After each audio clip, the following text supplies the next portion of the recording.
নিজের টাকার জুতো আর বাপের টাকার গামছা, মানে জামা।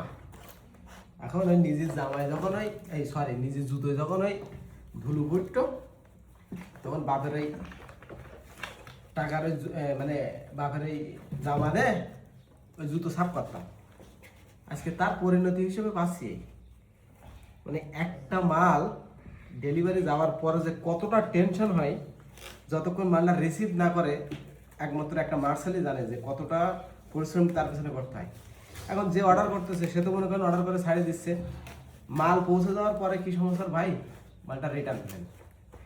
তো 130 টাকা ডেলিভারি চার্জটা বড় কথা না ভাই, এইখানে যে পরিমাণ পরিশ্রম করে একটা মাল প্যাকিং করার পরে কোরিয়ারে উঠানো হয়, তারপরে যদি এখান থেকে মালটা রিটার্ন ব্যাক আসে, সত্যি বিষয়টা কিন্তু অনেকটা খারাপ লাগে। যতটা লাভের অংশটা কিন্তু বিষয় না, বিষয়টা হচ্ছে যে ওইখান থেকে মালটা যখন রিটার্ন আসতেছে তখন কিন্তু নিজের এক সাইডে খেয়ে যাচ্ছে। যে এত পরিশ্রম করার পরে যদি মালটা রিটার্ন ব্যাক আসে, তাহলে নিজেকে কতটা ছোট মনে হয়, যে এই কাজটা করে থাকে সে একমাত্র বুঝবে। আর এতে যে কি পরিমাণ প্রেশার আর মানে প্যারা নিতে হয়।